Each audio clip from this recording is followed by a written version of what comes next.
रखें।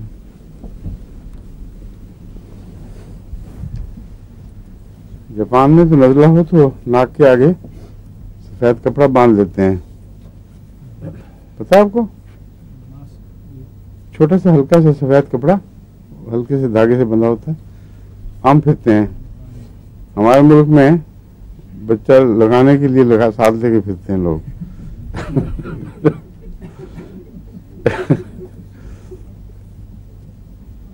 नहीं, वैसे तो मैं मजाक कर रहा हूँ, इसमें सीरियस भी है बात। ये टेंडेंसी है हमारे मुल्क में, बाज़ बीमारियां जो लगने वाली हैं खुसूसन बच्चों के मामले में औरतें एहतियात नहीं करती। आजकल खसरा फैला हुआ है मसलन, उसमें और बाज़ और ऐसी बीमारियों में ज़रूर है एहतियात करनी लाजिम है, वरना वो पब्लिक मैनेज हो जाती है। हमारे रब्बा में एक दफ़ा खसरा फैला तो रुकता ही नहीं था, लोगों ने घर में एक दूसरे के जाना बंद भी कर दिया, फिर भी नहीं रुकता था। बड़ी वो मिस्ट्री बन गई थी कि किस तरह फैल रहा है। एक गुजरात की औरत होती थी, खातून, बहुत मोहम्मद चनपीजी अम्मा, बहुत वो नेक तबीयत, बहुत बुजुर्ग औरत, मगर बहुत सादा। वो एक दफ़ा हमारे घर आई, मेरी बच्चियों को बड़े से प्यार करके लगा के कहते, देखो खाम खा लोगों ने ये बनाई हुई ये बात, खसरा लग जाता है। मैं तो हर घर में गई हूँ, जहाँ बच्चों को खसरा लगा होता है मैं उसको गले लगाती हूँ, प्यार करती हूँ, फिर दूसरे घरों में भेजती हूँ, कुछ भी नहीं होता। तो फिर पता लगा कि वो जानवीर की अम्मा थी जो सारा खसरा लगा रही थी दुनिया को। अच्छा, जब शुरू करें फिर आज का सबक कौन सा है? आज कैलकेरिया काब शुरू कर चुके थे या करना है? खत्म करने वाले थे। खत्म करने वाले। अच्छा, अभी खत्म नहीं हुआ था? नहीं। हाँ, मुझे याद आ गया, किनारे पे पहुंचे हुए थे। जी जी। आखिर में नजर के मुताबिक बता रहे थे हुजूर, नजर धुंधला जाती है और केराटाइटिस वगैरह जो कॉर्निया की ईयर डिस्चार्ज लास्ट बताया था जो।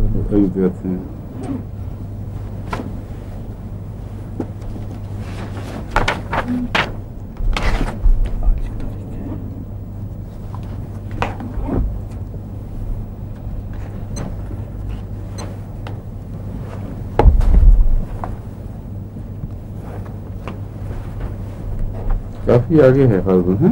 जी जी। हाइड्रोकेफेलस डिस्कस किया था हमने।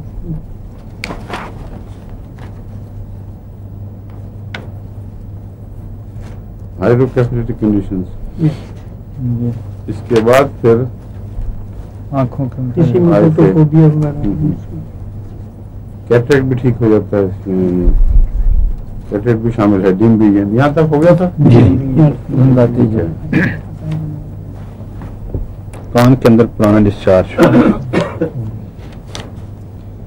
आंखों का जो थकावट है, ऐसी थकावट जो कमजोरी पैदा कर देती है, लंबा स्ट्रेन होकर ना आंखें थक जाती हैं, मसल्स में उनकी कमजोरी आ जाती है, उसमें कैलकेरिया काब अच्छी दवा है।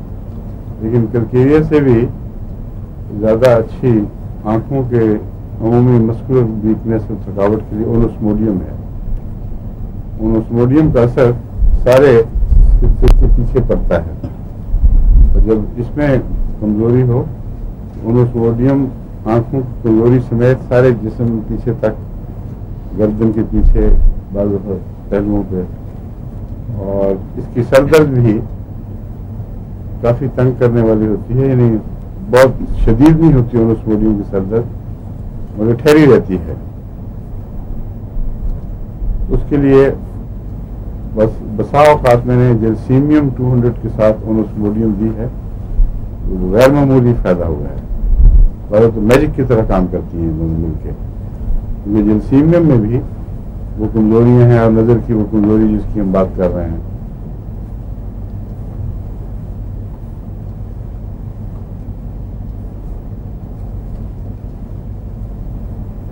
बाज़ दफ़ा तो बाज़ मौसमों की दर्दें होती हैं ऐसी अजीब सी कि बाज़ दिनों में सर दर्द में तो इसके पीछे की सर दर्द, ये सारी इलामतें, थका हुआ इंसान, आंखों में बोझ, इसमें जिस तरह वबा होती है उस तरह ये दवाएं मिलकर इकट्ठी काम आती हैं। मालूम होता है कुछ फिजा के अंदर कोई ऐसी पोल्यूशन होती होगी या कोई ख़ास असर जिसके नतीजे में वक्ती तौर पर ये आम तौर पर कमजोरी महसूस होने लगती है। तो इसमें जो क्रॉनिक हिस्सा है इसका, उसमें किलकेरिया का आप ठीक है। यानी ये जो है ना, ये ओनोस्मोडियम वगैरह, ये क्रॉनिसिटी से ज्यादा एक्यूट डिजीज के कुछ अर्सा ठहर जाने के लिए अच्छी है। सब एक्यूट स्टेज या सब क्रॉनिक स्टेज कह लें इसको। और किलकेरिया का आप गहरी है, ये लंबे असर को, बीमारी के लंबे असर को ठीक दूर करती है, काम की कैपेसिटी को ठीक करती है। और ये जो बात है वक्त लेती है, ये खास तौर पर हमेशा रखना चाहिए पेश नजर। जो ओनोस्मोडियम और जर्सीनियम है वो फौरन असर दिखाती हैं, किलकेरिया वक्त लेती है, जिसका मतलब ये है कि इसमें बीमारी गहरी, वो जो खुलियां हैं उनमें उतरी हुई है, और जब तक उनमें तब्दीलियां पैदा न कर दे उस तक ये असर नहीं दिखाएगी। आंख की, कान की मुख्तलिफ किस्म की बीमारियों में ये काम आ सकती है अगर बाकी इलामतें मौजूद हों, क्योंकि कान की जो पस और बदबू की इलामतें हैं ये इतनी ज्यादा दवाओं में हैं कि कान की बीमारी के अनमहदूद दायरे में रहते हुए आप किसी दवा की तशखीस नहीं कर सकते, क्योंकि सबकी मिलती जुलती होती हैं बीमारियां। बाज़ दफा बदबू की बाज़ खास किस्म की बदबू हैं जो निशान जो पेलामत बन जाती हैं किसी दवा की, मगर उसके लिए बहुत लंबे तजुर्बे और इस महारत की जरूरत है कि इंसान दूर से भी तशखीस कर सके। मगर सबसे अच्छा तरीका ये होता है कि कॉन्स्टिट्यूशन पे चले जाएं। मरीज जिस दवा का मरीज कहलाता है, यानी जो कॉन्स्टिट्यूशन है उसकी, वही दवा काम में हर जगह काम आएगी। बल्कि मुझे याद है कैंट में एक जगह लिखा हुआ है कि कानों में तो सिवाय कॉन्स्टिट्यूशन के और कोई जरिया नहीं है पहचान का। हर किस्म की बीमारी में आप कॉन्स्टिट्यूशन की तरफ जाएं। अगर आप उसकी मरीज की कॉन्स्टिट्यूशन आर्सेनिक की है तो आर्सेनिक दें, अगर किलकेरिया की है तो किलकेरिया दें, वगैरह वगैरह।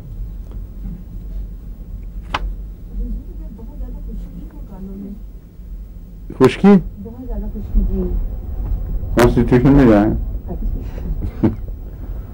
और ऐसी कॉन्स्टिट्यूशन जो कानों में बीमारी पैदा करती है, और खुश्की भी है और खारिश भी है।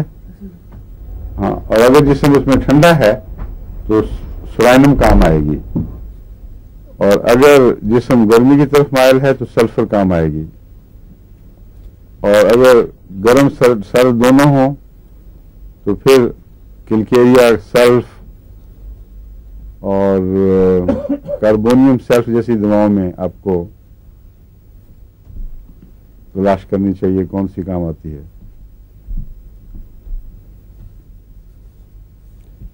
पॉलिप्स इसमें बहुत होते हैं, मैंने बताया था ना आपको, इसलिए अक्सर इसमें ये बीमारियों इलामतों में लिखा होगा ब्रीथ थ्रू द नोज। लेकिन अजीब बात है कि पॉलिप्स और ब्रीथ थ्रू द नोज इकट्ठे नहीं जाते, समझे आप? इसलिए ये कंट्राडिक्टरी इलामतें आई हुई हैं। इसका मतलब ये है कि अगर उसके गले में टॉन्सिल्स बढ़े हुए हों तो फिर ब्रीथ थ्रू द नोज होगा। अगर नाक के अंदर वजूद बड़े होंगे तो फिर ब्रीथ थ्रू द नोज नहीं होगा, वो हो ही नहीं सकता। बल्कि ऐसे बच्चे का मुंह खुला होता है और कोई वालें भी टपकी हुई होती हैं। इसलिए आंखें बंद करके इलामतों पर नहीं, जो किताबों में लिखी हुई नहीं जाना चाहिए। किसी एक मरीज को किसी खास बीमारी में देखा गया और उसकी बाज़ अलामत नोट करके डॉक्टरों ने दर्ज कर दी, और बाज़ दूसरी अलामतों में वो अलामतें बदल जाती हैं। इसलिए ये जो सतही अलामतें हैं इनके ऊपर आप तशख़ीस नहीं कर सकते।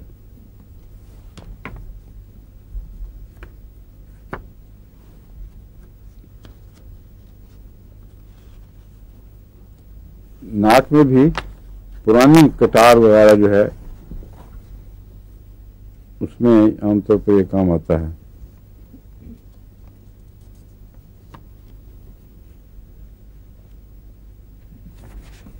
इसमें जो लॉन्गिंग है किलकेरिया में वो भी एक इलामत है जिससे कुछ न कुछ पहचाना जाता है। अंडों की बहुत ख्वाहिश होती है किलकेरिया में, गैर मामूली, लेकिन उसके अलावा बच्चा ऐसी चीज़ें खाता है जो हजम नहीं होती, और मिट्टी खाएगा या कागज खाएगा, तो ये बताता है कि उसके अंदर कोई ऐसी कमी है जिसकी बेचैनी दूर करने के लिए वो इधर उधर हाथ मारता है।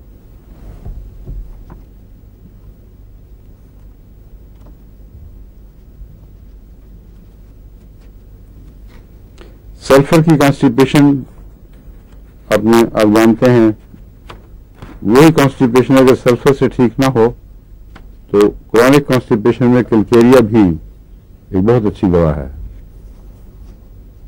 क्रॉनिक कॉन्स्टिपेशन में मैंने देखा है सिलीशिया और किलकेरिया और बाद वेरेट्रम एल्बम,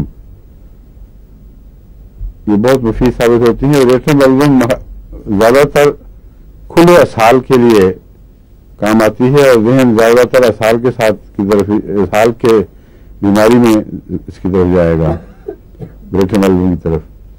लेकिन बच्चों में खुसूसन सबसे जिद्दी कब्ज में अव्वल दिमाग में सिलीशिया आती है, और उससे ठीक ना हो तो वेरेट्रम एल्बम बहुत अच्छा काम दिखाती है।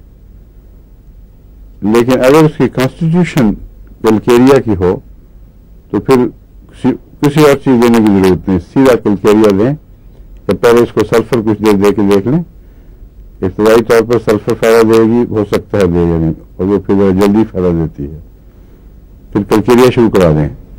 किलकेरिया में यह है कि चंद दिन के अंदर वो रफ्ता रफ्ता अंदर पेट में नमी पैदा होनी शुरू हो जाएगी, इजाबत नॉर्मल हो जाएगी। लेकिन इस किस्म की दवा नहीं है कि उधर दिया और उधर इजाबत हो गई, फौरी असर करने वाली नहीं है। इसलिए मैंने कहा पहले सल्फर ट्राई करें किलकेरिया पेशेंट पर, फिर बाद में उसको सल्फर किलकेरिया दें।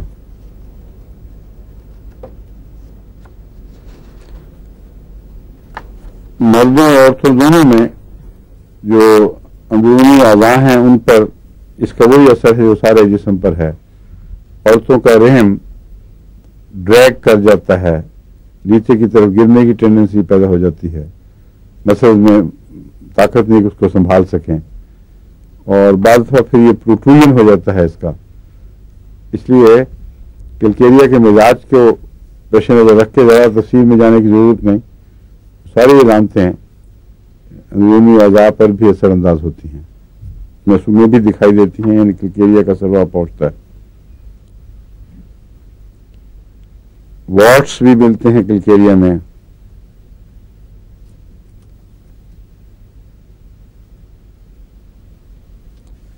ये जो मेंस्ट्रुअल खराबियां हैं इसमें ज्यादातर बहुत लंबे होते हैं,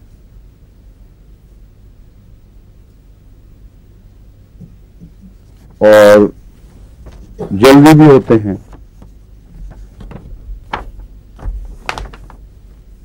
और बहुत ज्यादा भी।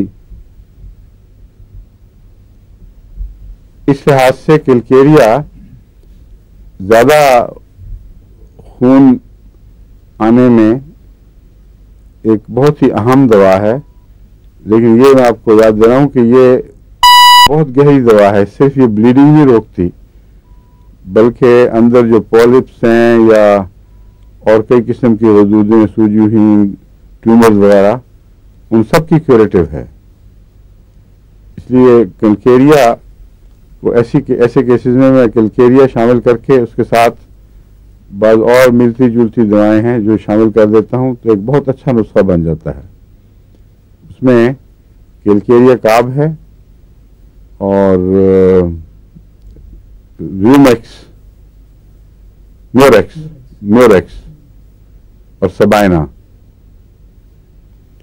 ये 3 दवाओं का नुस्खा है जो मैंने बारहा इस्तेमाल किया है, और अगर इसका कतई तौर पर इल्म भी हो डॉक्टरी इलाज के थ्रू से, डॉक्टरी तशखीस के थ्रू से कि उसके अंदर ट्यूमर्स की टेंडेंसी पैदा हो गई हैं, फाइब्रॉइड्स पैदा होने शुरू हो गए हैं, तो उसमें भी ये काम करता है।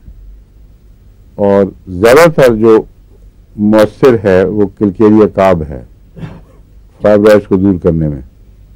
इसका एक और नुस्खा भी मैंने इसी किस्म का बनाया, उसमें सिलिशिया इस्तेमाल करता हूं। अभी चंद दिन हुए हैं, मुझे अमेरिका से एक फ़ोन आया कि फ़लाँ शख्स बहुत बीमार है और किसी तरह ब्लीडिंग रुक नहीं रही और ख़तरा है कि अंदर कुछ और ना हो, डॉक्टर्स ऑपरेशन के लिए भी कह रहे हैं। तो मैंने फ़ोन पर फिर वहाँ बता दिया कि ये दवाइयाँ फ़ौरन शुरू करा दें, और परसों मुझे फ़ोन आया है और आवाज़ ही बदली हुई थी, वो कह मार रही थी मरीज़ा को, या ये कि बिल्कुल मौत के मुंह में जा चुकी थी कि बिल्कुल ठीक हूँ, कोई परवाह नहीं रही और अब मैं आराम से दिखाऊंगी डॉक्टर को, कोई जल्दी नहीं। लेकिन वो पहली आवाज़ और इस आवाज़ में ज़मीन आसमान का फ़र्क था। तो ये कोई करीबन मेरा ख्याल है 10 दिन के अरसे में हुआ है, और जो ब्लीडिंग थी वो तकरीबन कांस्टेंट हो चुकी थी। पहले लंबे मेंसेस आके फिर वो मुस्तकिल हर वक्त रिसने वाला एक खून था जो डॉक्टरों को बहुत परेशान कर चुका था। तो मैं इसलिए बता रहा हूँ कि ये दवाएं बहुत गहरा असर रखती हैं और बसा औकात उसके जर्राह के चाकू से बचा लेती हैं और एक इनकलाब पैदा कर देती हैं तबीयत में, एकदम बशाशत होकर इंसान वापस दुनिया में आ जाता है।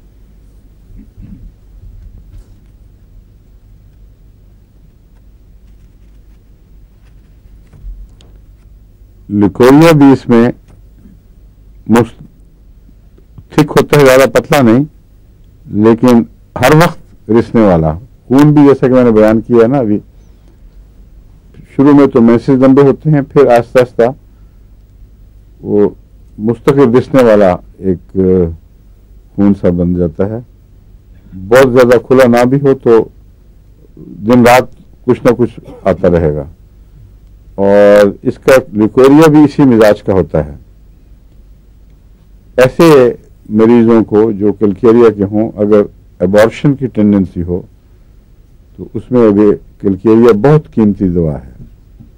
इन बाज़ केसेस में मैंने किलकेरिया दी तो अजीब इतना जल्दी काम किया इसने, हालांकि जल्दी से मुराद नहीं कि आज और कल के दरमियान, कि 1 महीने के अंदर अंदर इसने इतना काम किया कि अगले मेंसेस की वजह से पहले हमल ठहर चुका था और फिर वो जारी रहा, उसको कोई प्रॉब्लम नहीं हुई। तो ऐसा मुअय्यन एक केस मेरे इल्म में है जिसमें मुझे भी तजुर्बा हुआ था कि इतनी जल्दी कैसे तब्दीली हो गई, क्योंकि बहुत पुराना केस था एबॉर्शन का। तो एबॉर्शन में भी जो टेंडेंसी है उसको दूर करने के लिए सही दवा का ज़हन में आना ये बहुत ही ज़रूरी है, क्योंकि हर दवा काम नहीं करती, छठा भी काम नहीं करता। एबॉर्शन में कुछ बाज़ मिजाज पहचानने पड़ते हैं, उनके मुताबिक अगर काम किया जाए तो खुदा के फल से बहुत इफेक्टिव होती है। एबॉर्शन में वो भी काम आती है फेरमफास, किलकेरिया और कालीफास। अगर अमूमी कमजोरी के नतीजे में होता हो, डेलिकेट मरीज हो, सेंसिटिव हो, अमूमी कमजोरी पाई जाता है, खून की कमी का भी रुझान पाया जाए, उसमें किलकेरिया फास, फेरमफास, कालीफास जो मैं एक टॉनिक के तौर पर हमल के दौरान दिया करता हूँ, उसमें ये देखता हूँ, एहतियात किया करता हूँ कि मुसलसल सारा अरसा ना खिलाई जाए, बल्कि ऑफ एंड ऑन, कभी खिलाई फिर रुक गए फिर खिलाई तो कोई नुकसान नहीं होता। बच्चा भी सेहतमंद रहता है और माँ भी सेहतमंद रहती है, और अमूमी कमजोरी से जो हमल गिरने का रुझान है उसमें ये रोक पैदा हो जाती है। दूसरी चीज जो इसकी मददगार है वो कोलोफाइलम है। कोलोफाइलम भी बहुत अच्छी है, लेकिन अगर उसके साख्त मरीज की कैलकेरिया कार्प की हो, वही नक्शा जो आपके जहन में पहले मैं अच्छी तरह काम करने की कोशिश कर चुका हूँ। फ्लैबी, मोटापे की तरफ, पेट खुसूसन आगे बढ़ा हुआ, पेल कम्प्लेक्शन, सेलो कम्प्लेक्शन और जल्दी थक जाना, इस किस्म की बहुत सी बातें हैं जो पूरे मरीज के नक्शे में आती हैं।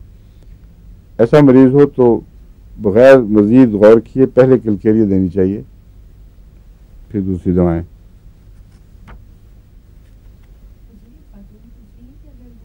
नुस्खा जो आपने बताया ब्लीडिंग का, ये सिर्फ ब्लीडिंग के दौरान ही देना है या वैसे भी दे सकते हैं?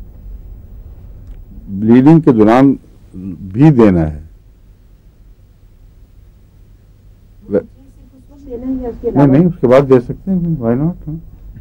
बल्कि जरूर रखना चाहिए कुछ अर्सा जारी, वरना हो सकता है पूरी तरह बीमारी को शफा न हुई हो और जल्दी फिर बाद वापस भी आ जाती है, क्योंकि कैलकेरिया की बीमारियां अमूमन लंबे अरसे के जहरों वगैरह के जमा होने के नतीजे में पैदा होती हैं, जो असाब में तब्दीलियां पैदा कर देती हैं, उज़लात में तब्दीलियां पैदा कर देती हैं।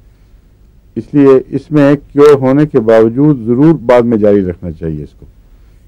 इसको फ़ौरन बंद नहीं करना चाहिए, बल्कि इसी असूल पर कि कभी छोड़ दिया कभी जारी रखा, लेकिन वक्तन फ़वक्तन इसको देते रहना चाहिए कुछ अरसे। और अगर कैलकेरिया को बीमार के ठीक होने के बाद 6 महीने भी दिया जाए तो नुकसान कोई नहीं है, मगर उसी असूल पर कि कभी छोड़ दिया कभी दे दिया, कभी छोड़ दिया कभी दे दिया, फिर वो उसको बूस्ट करता रहेगा नेक असर को।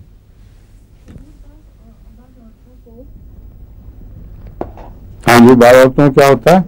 हमल के दौरान काली फास माफिक नहीं आती, उल्टियां आती हैं। किसके दौरान? हमल के दौरान जी काली फास माफिक नहीं आती? जी, तो उसको बादल की दवाई है? क्यों नहीं आती? क्या होता है? हाँ? उल्टी भी आ जाती है और वैसे भी काली फास से भी उल्टी नहीं आती, वैसी आती होगी, काली फास का नाम लग जाता होगा बेचारी को। जबकि जब भी मैं काली फास खाती हूँ तो मुझे मौसम नहीं आती। नहीं, मुआफिक ना आने की क्या बात है? मुझे सही तरह से पता नहीं। क्या इलामतें जाहिर होती हैं जिससे पता चलता है कि ये मुआफिक नहीं है? फिर पूछ के बता दो। हैं? फिर पूछ के बता दो। हाँ, पूछ के बताएं। क्योंकि 6x में या ऊंची ताकत में? ठीक है। खांसी में भी प्रोलॉन्ग होना और फिर ब्लड का मिक्स होकर स्पिटिंग ऑफ ब्लड वगैरह, ये सारी चीजें कैलकेरिया के अंदर दाखिल हैं।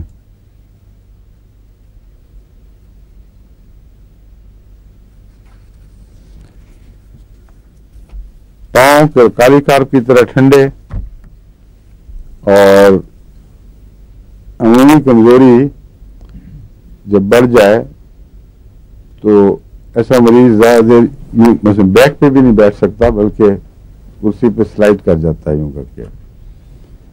और कई दफा मैंने देखा मुलाकातों के दरमियान बाद मरीज आते हैं, निस्बतन जो 50 साल से ऊपर के मरीज हैं, वो देखते देखते पहले मैं यूं देख रहा होता है उनको, फिर और देखने में देखूं तो सिर नीचे हो चुका होता है और आस्ते आस्ते यूं होते होते नीचे हो जाते हैं। तो ये कैलकेरिया याद आता है इस पर। कैलकेरिया में ये बात खास है कि थोड़ी देर में मरीज स्लाइड होने लग जाता है, और बड़ी ही बीमारियों में अगर मरीज तकिए से स्लाइड होकर नीचे गिरता रहे बार बार, उसके लिए क्या दवा जहन में आएगी? आपको पता लग गया है, लगता है आप मुस्कुरा रहे हैं। नो नो, अब मैं मुस्कुरा रहा हूं। म्यूरेटिक एसिड,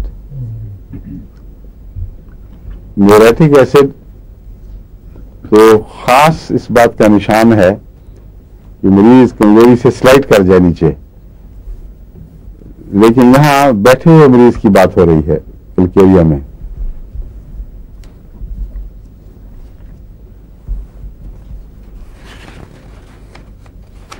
आपने सुनाया था कि एक तहकीकात देने से कालीफॉस वगैरह देने से पोटेशियम की जाती है, कैल्शियम की जाती है, नहीं हो सकती, ब्लड वगैरह चेक करने की जरूरत होती है? ये तो कहीं नहीं पड़ी जरूरत, क्योंकि ज्यादती का खतरा अमूमन लो पोटेंसी में होता है, प्रूविंग हो जाती है उसमें। इसमें इतनी जल्दी प्रूविंग नहीं होती। और दूसरे मैंने बताया ना कि लंबा अरसा देने से पहले ये देख लेना चाहिए कि फायदेमंद है कि नहीं, और अगर फायदेमंद है, बीमारी गहरी है, तो फिर ऑफ एंड ऑन देंगे। जब तक बीमारी मौजूद है या उसका रुझान मौजूद है, ये प्रूविंग नहीं करेगी। ये हर दफा जब वो प्रूविंग करने की कोशिश करती है तो जिसम उसके खिलाफ रद्द-ए-अमल कर देता है, क्योंकि बीमारी मौजूद है। अगर कोई बीमारी मौजूद ना हो तो फिर ये जच करती है जिस्म को, और फिर प्रूविंग होती है। ये नहीं हर दवा नहीं, जो प्रूविंग करती है इस तरह करती है। असल बीमारी है तो प्रूविंग नहीं होती, उसको कहते हैं रिएक्शन। वो बज़ाहिर लगता है कि बीमारी एकदम भड़की है, लेकिन जिस्म उसके नतीजे में उसको ज्यादा अच्छी तरह काबू करता है और जाग उठता है उसके खिलाफ। ये प्रूविंग नहीं है, इसलिए क्रॉनिक केसेस में कभी भी प्रूविंग नहीं हो सकती, क्योंकि वो जिस्म को जगाती है, और जब जगाती है तो जिस्म उसके खिलाफ रद्द-ए-अमल करता है। समझे?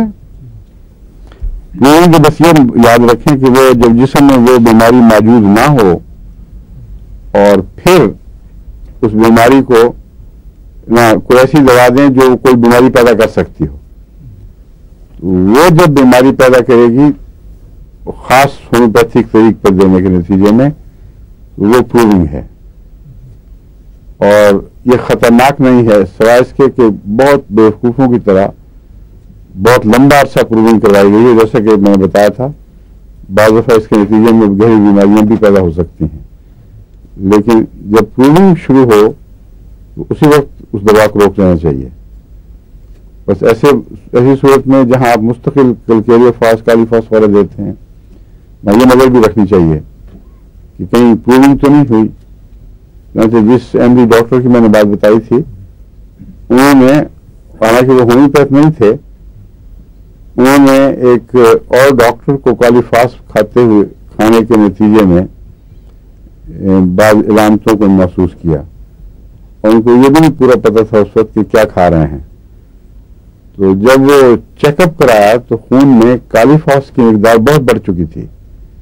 पोटेशियम जितना होना चाहिए उससे 5 गुना ज्यादा था, जिसका मतलब ये है, वो मुझे खुद बता रहे थे कि अगर थोड़ा सा और होता तो किसी अचानक फौत हो सकता था मरीज। तो फिर जब उन्होंने मालूम किया कि आप क्या खा रहे हैं, तो उन्होंने बताया कालीफॉस। उन्होंने कहा यही आ गई है खून में, देख लें इसको। तो ऐसी सूरत में इलामतें थी तो उनको ख्याल पैदा हुआ ना। तो होम्योपैथ को भी इलामतों पर नजर रखनी चाहिए। उसको टेस्ट कराना तो जरूरी नहीं है, मगर जहां इलामतें पैदा हों वहां उसका फर्ज है कि उस दवा को मजीद देने से रोक दे। ये हर जगह का असूल काम करेगा।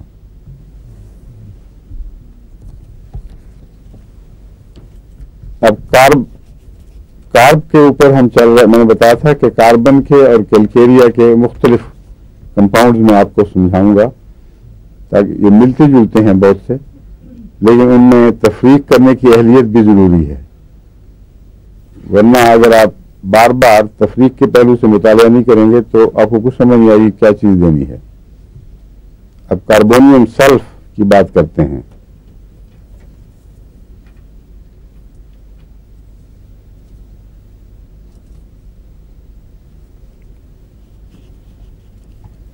कार्बोवेज में हमने क्या अलामत देखी थी हवा के ताल्लुक में? नहीं, अंदर की हवा में बात किया हुआ।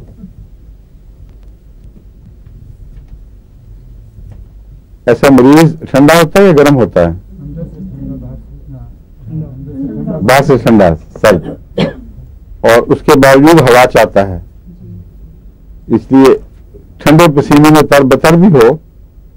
मसलन दमे का मरीज बात होता है, कार्बोवेज अक्सर भीगा हुआ मरीज होता है पसीने से और ठंडा पसीना, लेकिन खिड़की बंद बर्दाश्त नहीं कर सकता, फ्रेश एयर चाहता है, क्योंकि उसके अंदर ऑक्सीजन की कमी हो रही होती है।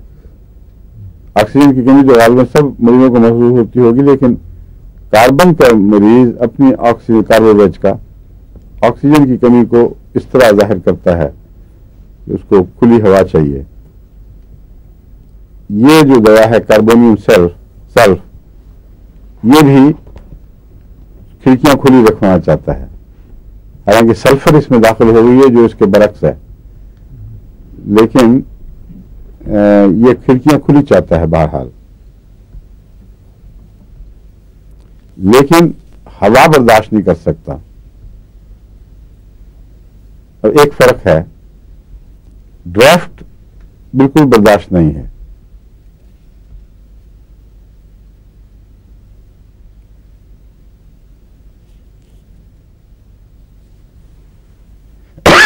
Sorry, weakness and suffocation from ascending stairs, ये बहुत दवाओं में है, इसलिए कोई खास अलामत नहीं है। कार्बोवेज में भी है और बहुत सी आर्सेनिक, कोका, कैलकेरिया काप, सब में ये अलामत पाई जाती है कि सीनियर चढ़ते वक्त खास तौर पर बोझ पड़ता है। अगर ये बोझ स्टर्नम के ऊपर मुंतकिल हो और ज्यादा वहां महसूस हो तो फिर चेक करवाना चाहिए कि ये प्री एंजाइनल सिम्टम भी हो सकती हैं। और अगर अमूमी बोझ है तो जरूरी नहीं कि दिल का हो, बाज़ दफ़ा तमाम मस्कुलर सिस्टम की कमजोरी से, बाज़ दफ़ा दंदी कमजोरियों के, फेफड़ों की कमजोरी से, मैदे की खराबियों से, ये सारी इलामतें ज़ाहिर होती हैं। इसलिए ये एक तफरीक करने वाली कोई इलामत नहीं है, लेकिन इसमें तफरीक करने वाली अगर इलामत यह है, एक जायद बात कि नहाने से तमाम सिम्टम्स खराब हो जाती हैं इसकी, कार्बोनियम सल्फ की। बाद लोग नहाने से फ्रेश महसूस करते हैं, बाद बीमार भी हों, थके हुए हों तो कहते हैं गर्म पानी का गुस्सा ले लें तो कुछ रिलीफ हो गया। यहाँ गर्म सर्द की बहस नहीं है, नहाने से उसको तकलीफ बढ़ जाती है। ये क्यों है? कौन सा एलिमेंट इसका रिस्पॉन्सिबल है, कार्बन का कि सल्फर का? क्यों? हाँ, ये ठीक है। सल्फर के मिजाज में ये बात है कि नहाने से एवर्शन, और उसकी ये नहीं देखते कि नहाने के बाद तबीयत खराब, जरूर तबीयत खराब होती है, लेकिन नहाने से एवर्शन पाई जाती है। और इस कॉम्बिनेशन में आके एवर्शन नहीं आती, लेकिन नहाने के बाद तकलीफ बढ़ती है। तो ये बारीक बारीक फर्क जहन में रहने चाहिए। इन दोनों का नहाने से ताल्लुक है, लेकिन दोनों के असरात अलग अलग तरीके पर ज़ाहिर हो रहे हैं। सल्फर में एवर्शन के तौर पर उससे नफरत या घबराहट हतल मजबूर ना ही नहाए तो बेहतर है, कुछ अफीमीपन पाया जाता है इसमें। लेकिन कार्बोनियम सल्फ में नहाने के बाद तकलीफें बढ़ जाती हैं, इसलिए इल्म के मुताबिक मरीज फिर बाज़ दफ़ा अवॉइड करता है नहाने को।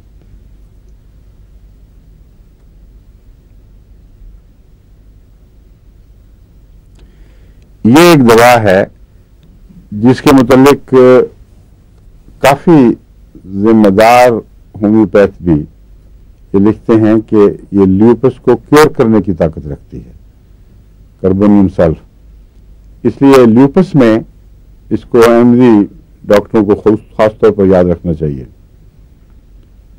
और बाकायदा उनका रिकॉर्ड रख के उसके अगर अच्छा कोई ऐसा मरीज हो जिसका वाकया शफा का अल्लाह ताला के फजल के साथ नुमाया हो तो वो मुझे भी लिखें, फिर बताएं किस तरह दी थी, किस ताकत में दी थी, उस ल्यूपस की किस्म क्या थी, उसकी क्या अलामतें थी।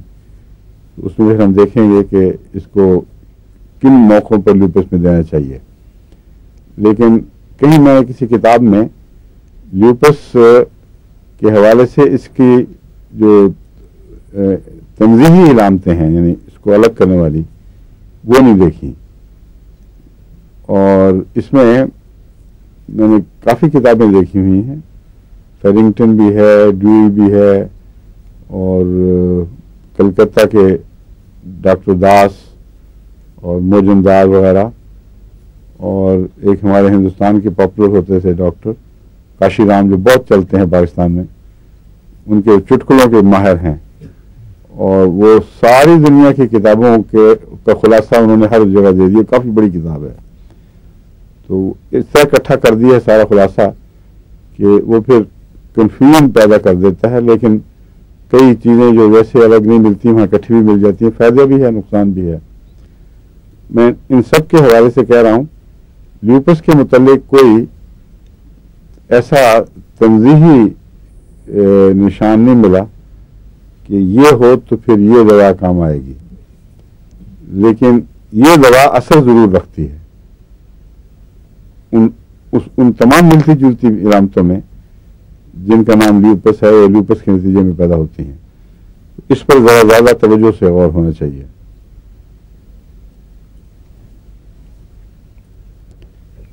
कैंसर की ग्रोथ रोकने में भी कैलकेरिया सल्फ काफ़ी मुफीद पाई गई है। ये और कौन सी मुमिद दवाएं हैं जो कैंसर को रोकने में और वक्ती तौर पर उस बला को टालकर मजीद मरीज पर गौर करने के लिए फ़ायदा दे सकती हैं।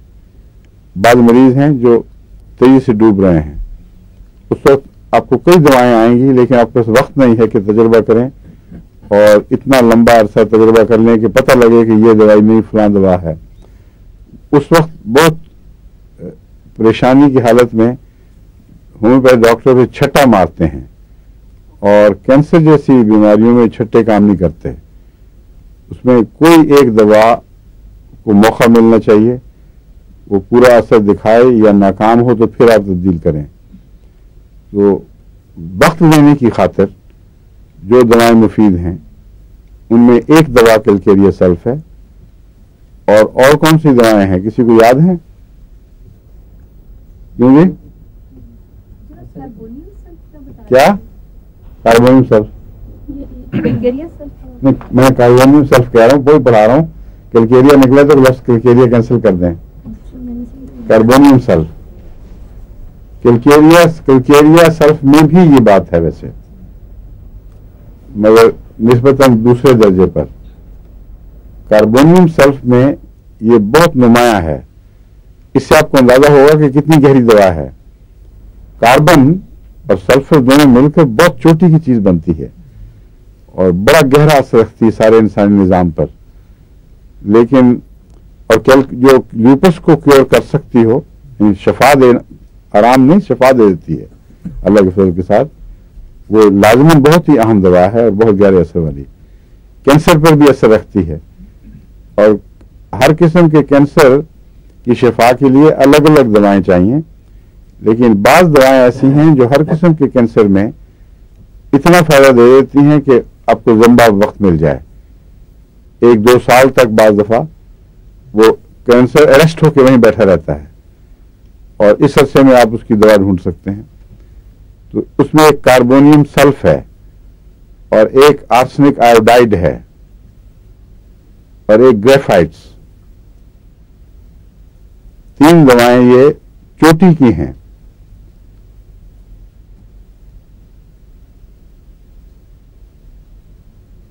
और स्किन का कैंसर जो है उसमें पैरोजेनिम भी मुफीद है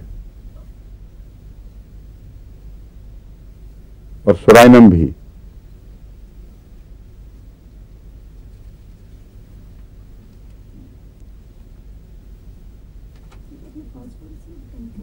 क्या?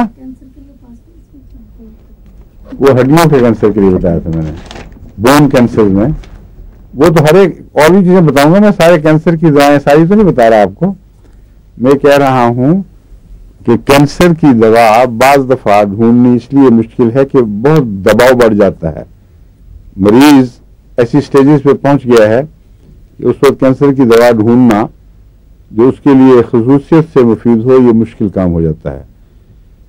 ऐसे वक्त में अगर आपने ऐसी दवा ढूंढनी हो जो कुछ इतना फायदा दे दे कि मरीज की बिगड़ती हुई हालत रुक जाए, उसको कुछ सुकून मिल जाए और लंबा अरसा मिल जाए आपको गौर फिक्र का, तो उसमें कार्बोनियम सल्फ, आर्सेनिक आयोडाइड और ग्रेफाइट्स ये नुमाया असर दिखाने वाली दवाएं हैं और इनकी आपस में तफरीक करना मुश्किल नहीं है, क्योंकि मरीज से सवाल ज्यादा किए बगैर ही ग्रेफाइट्स का एक मरीज अपनी एक शख्सियत रखता है। इसका कार्बोनियम सल्फ का मरीज भी, अब पढ़ेंगे तो आपको समझ आ जाएगी, उसकी अपनी एक शख्सियत है। और आर्सेनिक आयोडाइड के मतलब मैं पहले तफसील से बता चुका हूं। तो ये तीनों काम आ सकती हैं। जहां कुछ पता ना लगे वहां आर्सेनिक आयोडाइड से शुरू करें, क्योंकि आर्सेनिक आयोडाइड के मुतालिक मैंने आपको बताया था, पढ़ा चुका हूं आपको। ये आयोडाइड की बातें की थी आयोडाइड अगर मैंने बताई तो इसमें बहुत चीजें मिलती जुलती होंगी, तब कंफ्यूज हो जाएंगे। मैंने अजनी आपको याद नहीं रहा, मैंने बताया था कि आर्सेनिक आयोडाइड में तफरीक करने वाली इलामतें हासिल ढूंढना बहुत मुश्किल काम है, और इसमें तकरीबन सारी ही आर्सेनिक की और आयोडाइड की इलामतें पाई जाती हैं। और इसलिए जहां इश्तबाह हो वहां बेहतर है कि आर्सेनिक आयोडाइड दे दिया जाए। या मैंने ये कहा था, या इससे पहले ये कहा था कि पहले आर्सेनिक की इलामतें अगर हैं तो आर्सेनिक से टैकल करें मरीज को, अगर आयोडीन की इलामतें हैं तो आयोडीन से टैकल करें, और अगर ये दोनों फेल हो जाएं तो फिर आर्सेनिक आयोडाइड काम दिखाएगा। ये इतना हिस्सा मैं बता चुका हूं। तो अगर आपको आर्सेनिक की इलामतें पता हैं तो फिर आर्सेनिक आयोडाइड की भी अक्सर इलामतें पता हैं। अगर आयोडीन की इलामतें पता हैं तो तब भी इसकी बहुत सी इलामतें पता हैं, लेकिन इसको दोबारा फिर इंशाल्लाह देखेंगे, क्योंकि दवा बहुत ही मुफीद है। और अंतड़ियों वगैरह के कैंसर में भी आर्सेनिक आयोडाइड ये रिस्ट्रिक्टिव असर बहुत अच्छा दिखाती है। अच्छा, इसमें कार्बोनिल सेल की बात कर रहा था। ल्यूपस याद रखना डॉक्टर साहब ने, क्योंकि ये मुश्किल चीज है और आपके पास आते रहते होंगे केसेस। अच्छा, और अमेरिका में ज्यादा है ल्यूपस। अमेरिका में जो रिसर्च हुई है उससे पता चलता है कि सबसे ज्यादा incidence of lupus Afro American में है, ये वजह हो सकती और उनमें भी खवातीन में ज्यादा है। जी, ठीक है कि नहीं बात? बिल्कुल। हाँ, तो वहां ज्यादा जो एमडी डॉक्टर सुन रहे होंगे ये प्रोग्राम, उनको वहां तवज्जो करके तजुर्बा करना चाहिए।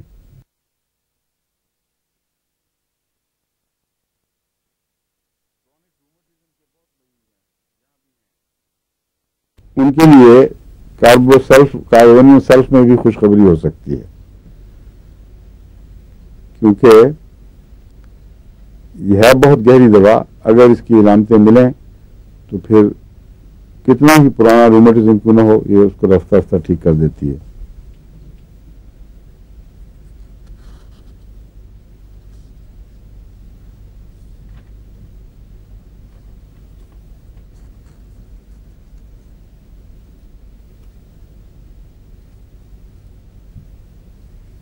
सल्फर तो है बहुत गर्म दवा, और कार्बन है बहुत ठंडी दवा है। ठीक है ना, कार्बन में हमेशा सर्दी पाई जाएगी। तो सवाल इसके कि अंदरूनी गर्मी हो या स्पॉट्स पे गर्मी हो। कार्बन के मिजाज दोबारा आपको बता दूं ताकि आपको कार्बन के सारी दवाएं इस हवाले से खूब याद रहें कि कार्बन में बैरूनी सर्दी अमूमन सब में पाई जाती है। जिस्म ठंडा, ऊपर से सर्दी लग रही है, कपड़े पर ढांकेगा, लेकिन बहुत स्पॉट्स पे बर्निंग, और खासतौर पे अंदर बाज़ जगहों पे जलन का एहसास, और बाज़ दफ़ा ऐसी सख्त के गोया आग लग गई हो, ये कार्बन के अंदर इलामतें हैं मुतज़ाद। लेकिन सल्फर में मुसलसल गर्मी है, और आकर जिस्म का जुज़ बन जाने वाली गर्मी जो ठहर गई है। पाँव भी जलते हैं, हाथ भी जलते हैं, सर की चोटी भी जलती है, और ये जो गर्मी है ये किसी तरह ठीक नहीं होती। पस्टिल्ला में भी ये गर्मी पाई जाती है, लेकिन पस्टिल्ला और सल्फर की गर्मी में पहचान क्या है आपस में, बताइए।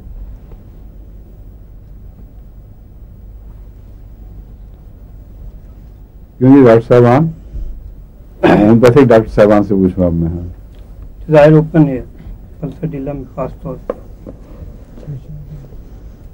ये तो कोई सल्फर पस्टुला की पहचान नहीं है। प्यास का फर्क? एक, हाँ बिल्कुल सही है, एक फर्क प्यास का फर्क है। पस्टुला अमूमन बेप्यास की दवा है और सल्फर खुली प्यास की। दूसरे ये कि पस्टुला में उसकी गर्मी में वन साइडेडनेस जरूर होती है, सल्फर में मुतवाज़िन गर्मी है जो सर की चोटी से लेकर पांव के तलवों तक सब जगह नजर आएगी। जहां जहां भी सल्फर असर दिखाती है वो उसकी गर्मी नुमायां हो जाती है। इसकी खारिश में भी साथ जलन होती है। लेकिन पस्टुला में या पांव ठंडे होंगे या गर्म होंगे या हाथ गर्म होंगे, और बिलअमूम पांव जब गर्म हो तो फिर जरूरी नहीं कि हाथ के तलवे भी गर्म हों, और बाज़ दफा सर गर्म होता है और हाथ के तलवे और पांव दोनों ठंडे होते हैं पस्टुला में। तो पस्टुला में कुछ बेलाडोना की तरह की अलामत वन साइडेडनेस है। हाँ, एक साइड पे पसीना आता है, ये भी उसी की अलामत है। तवाज़ुन बिगड़ा होता है गर्मी का, एक तरफ गर्मी एक तरफ सर्दी, और ये दाएं और बाएं से भी फर्क है और ऊपर और नीचे से भी फर्क है। लेकिन बैक वक्त इसमें हाथ और पांव के अंदर गर्मी मौजूद हो सकती है, उसकी नफी नहीं है, मगर ये नहीं होगा कि सर की चोटी भी साथ ही जल रही हो और तवाज़ुन हो गर्मी में, और ना ये होगा कि साथ प्यास की भड़कन लगी हुई है। और सल्फर और पस्टुला का मरीज बड़ा नुमाया फर्क है। सल्फर का मरीज निस्बतन पतला होता है और उसमें एंगुलर सा होता है मरीज। सिल के मरीज सल्फर के मरीज बन जाते हैं बसा औकात, और सल्फर के मरीज में निस्बतन मैंने देखा है जो ढांचा हो ना, निस्बतन पतला ढांचा और थोड़ा सा झुकने का भी रुझान पैदा हो जाता है। ये उन मरीजों के हवाले से मैं कह रहा हूं जो मेरे पास आते रहे जिनको सल्फर ने फायदा दिया। लेकिन सल्फर के लिए ऐसा मरीज होना जरूरी नहीं है। ये बहुत वसी असर की दवा है। खारिश में छोटे बच्चों को भी, मोटों को भी दे के देखिए, जरूरत हो तो काम आती है। लेकिन पस्टुला से फर्क में आपको याद रखना चाहिए कि पस्टुला की कॉन्स्टिट्यूशन मोटी और बेतवाजुन गर्म और प्यास की कमी। सल्फर में कंसिस्टेंसी है गर्मी में, सारा जिस्म हर हिस्से में गर्मी दिखाएगा, और प्यास है।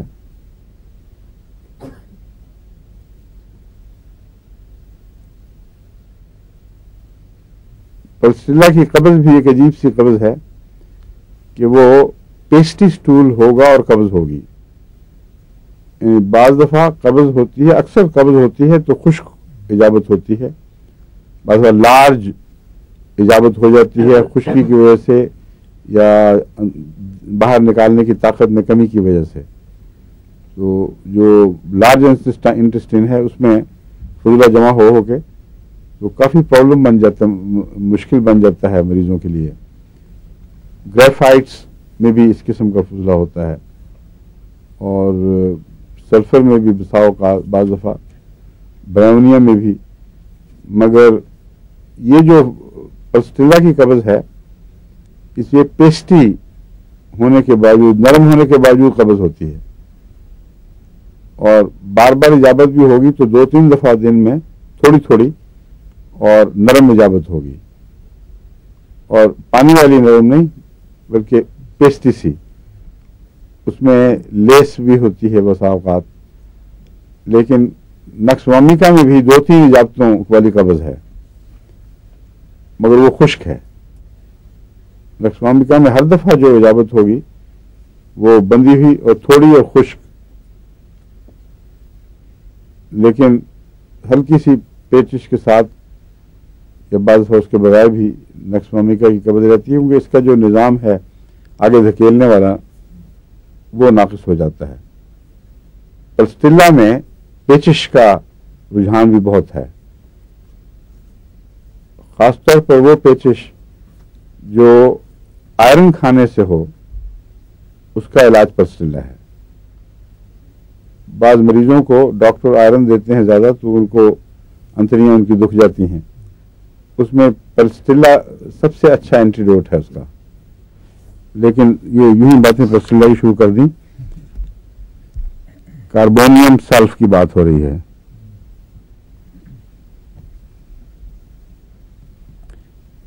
सर्दी से इसको नफरत है,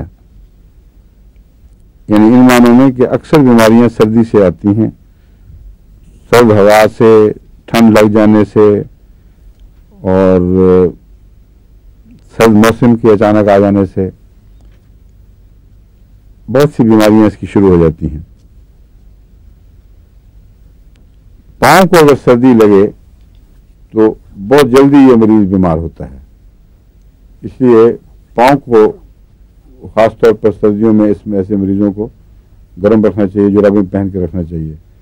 ये औरतों में टेंडेंसी है कि वो बाज़ दफ़ा अपने भी और बच्चों के भी ज़रा सा मौसम में गर्मी आए तो कपड़े कम कर देती हैं और जुराबें उतार के सुबह नंगे पांव फिरती हैं घर में। वो बीमारी को दावत देने वाली बात है और कई जो ऐसी कर रही हैं हमारी मेरी शागिर्दिनें यहाँ, वो इस वक्त हंस रही हैं अपने ऊपर कि हम भी ऐसा ही करती हैं। तो ये एहतियात करनी चाहिए। उस वक्त कुछ भी नहीं, मज़ा आ रहा होता है कि ठंड नंगे पांव फूट फिर रहे हैं, लेकिन वो बीमारी को दावत देना, शाम तक कोई ना कोई नलजाओ की और तकलीफ शुरू हो जाएगी।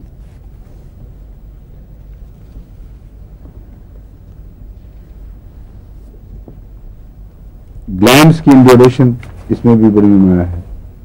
ये कार्बन की खासियत है जी, ग्लैंड इंडिकेशन। सल्फर की भी है, कार्बन की भी है।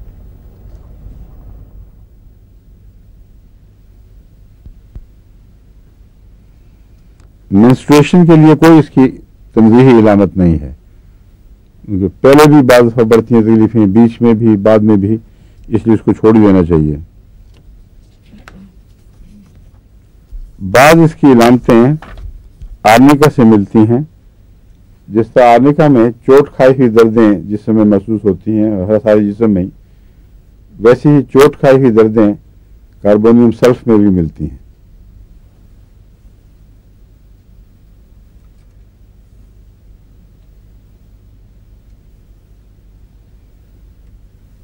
ज़हनी इलामतों के लिहाज से ये बहुत अहम दवा है। एक तो ये एक्साइटेबल मरीज होता है, किलकेरिया सल्फ वाला मरीज एक्साइटेबल होता है, डल नहीं है। कार्बोनियम सल्फ वाला, किलकेरिया कार्ब वाला कुछ डलनेस की तरफ माइल होता है, कुछ अदम दिलचस्पी, कुछ slowness, sluggishness.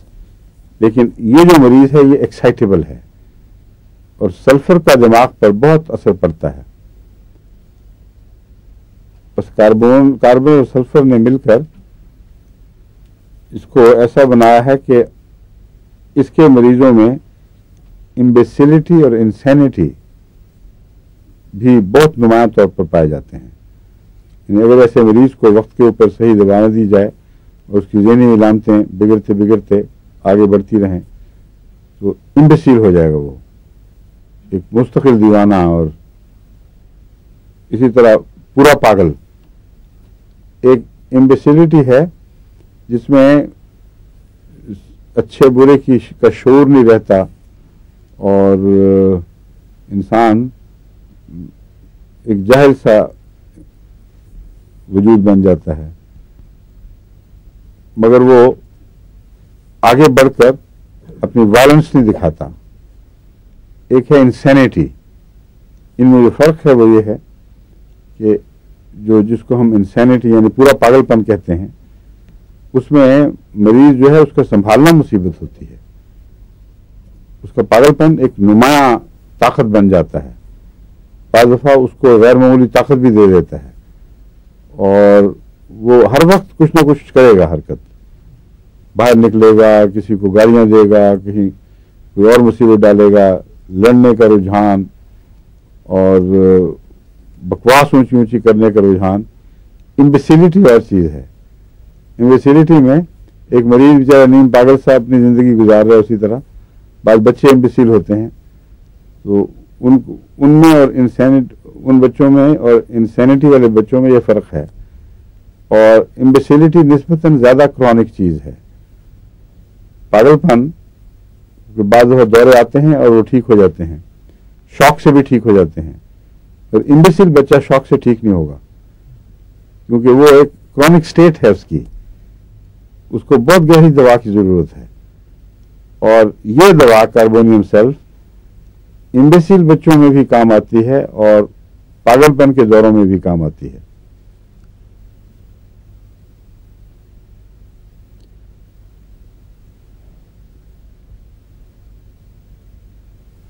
Jumps out of window मसलन एक इलामत पाई जाती है, वो इसमें भी है, बज़ौर दवाओं में है कि अपने खोटे खरे की तमीज़ न सिर्फ उठ जाती है बल्कि एक रुझान, अपने आप को हलाकत में डालने का रुझान, ये इसमें बहुत हो जाता है।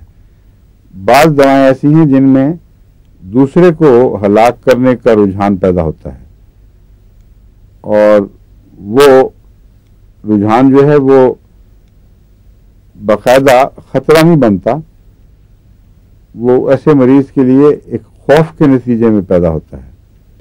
मसलन किसी करीबी को मैं कत्ल कर दूं और कोई आए ज़रा सा आए तो मैं उसको जान से मार दूं, या अचानक ऐसा अजीज जिसके से मोहब्बत भी हो उसके मतलब ये ख्याल आए कि मैं ऐसे कत्ल कर दूं। इस किस्म के जो गैर मुतवाज़िन ख्यालात हैं वो पागलपन के नतीजे में नहीं बल्कि पागलपन की पहली इलामतों के तौर पर ज़ाहिर होते हैं। ऐसे मरीज को अगर ना संभाला जाए तो हो सकता है वो इंसेन हो जाए, और जब इंसेन हो जाए ये मरीज तो फिर वो जो ख्यालात उठते थे जिनको वो दबाता था और जिनसे डरता था, उन ख्यालात पर फिर अमल भी शुरू कर देता है और ऐसे मरीज को फिर जंजीरों से बांधना पड़ता है। तो बहुत सी ऐसी इलामतें हैं जो सेहतमंद लोगों में भी दिखाई देती हैं। बाद ऐसी अजीब सी उसकी अंदरूनी कैफियत हैं जो नॉर्मल आदमी में नहीं होनी चाहिए। वो उनसे डरता है, खौफ खाता है, उनको दबाता है और बाज़ दफ़ा अपने आप को हल्कान कर लेता है कि ये मैं क्या, मेरे दिमाग में क्यों आ रहा है। और अगर वो अपने अंदर ही रखे तो कोई बैद नहीं कि वो दब दब के फिर आस्ता आस्ता पागलपन की तरफ आगे बढ़ जाए। और अगर बताए तो सिर्फ नफ्सियाती इलाज नहीं है, होम्योपैथिक में ऐसी दवाएं हैं जो इस रुझान को रोकती हैं। और कार्बोनियम सल्फ के मुतालिक मैंने बताया है, इसमें जब ये बीमारी आगे बढ़ती है तो एक ख़ास इसका रुझान यह है कि मरीज़ छलांग लगाकर बाहर अपने आप को हलाक करने की कोशिश करता है। ऐसे मरीज़ के लिए खिड़कियाँ, खुलने वाली खिड़कियाँ ख़तरनाक हैं। और जो इम्बेसिल्स हैं इनमें से वो वेकेंट लुक्स के साथ बस बैठे एक चीज़ देखते जा रहे हैं। जो पागल हैं उनमें वायलेंस पाई जाएगी। जो इम्बेसिल्स हैं वो मसलन एक किताब है यूँ करके तो उसको देखी जा रहे हैं, किसी और चीज़ पर नज़र डाली है उस पर देखी जा रहे हैं, क्या सोच रहे हैं कुछ नहीं पता, लेकिन गौर से नज़र देखें तो सोच है ही नहीं। असल में किसी एक तरफ ठहर गए हैं और गौर फिक्र नहीं है, बल्कि गौर फिक्र की नाताकती की वजह से कोई मंजर बदलने की तवज्जो पैदा नहीं होती। जिस मंजर पर नजर ठहर गई पड़ी रहे वहां, उससे फर्क ही नहीं पड़ता। डैंड्रफ का लिखा हुआ है इसमें, मगर डैंड्रफ तो बहुत पाई जाती है। बाल झड़ने का लिखा हुआ है, लेकिन वो भी बहुत सी दवाओं में पाया जाता है। और आईलिड्स की बीमारियां, इसमें ये बहुत अच्छी चीज है। आंखों में पहचानना मुश्किल होता है अमूमन, क्योंकि थोड़ी सी जगह में अक्सर मिलती जुलती इलामतें हैं। हर मरीज जो आता है अगर उसको वक्ती तौर पर नुकसान, लेक्रीमेशन होगी, आंखों में सुर्खी पाई जाएगी, और आंखों का इलाज महज आंखों की इलामतों से मुश्किल है। इसका भी कान वाला केस है। अगर आपको कान की तरह आंख वाले मरीज का कॉन्स्टिट्यूशन मालूम हो तो फिर बहुत आसान है। अगर ना हो तो बास टकसाली की दवाएं इस्तेमाल करनी पड़ती हैं। उनमें एक यूफ्रीजिया है, टकसाली की दवाएं जो चलती हैं। एक ज़्यादा गहरी सूरत में एल्यूमिना भी है, एल्यूमिनम भी है, और वो है एक और दवा आपको बताई थी, हैं? नहीं, वो आंख के लिए नहीं, कान के लिए थी, अभी मुझे याद आ जाएगा। एक ये भी है, कार्बोनियम सल्फ, समझे हैं? वो जिसको मैंने कहा था, उसके आंखों की बवासीर कह देते हैं लोग उसको, वो दवाई में बवासीर के लंबे अरसे ठहरने और नीले होने की टेंडेंसी पाई जाती है। ज़हन से इसको नाम उतर गया उसका, आ जाएगा थोड़ी देर, अगली कल की मीटिंग में याद आ जाएगा, ठीक है? अब मुझे जसवाल साहब बता रहे हैं कि हमारा वक्त खत्म हो गया है। नहीं, ठीक है? अच्छा, अस्सलाम वालेकुम, खुदा हाफिज।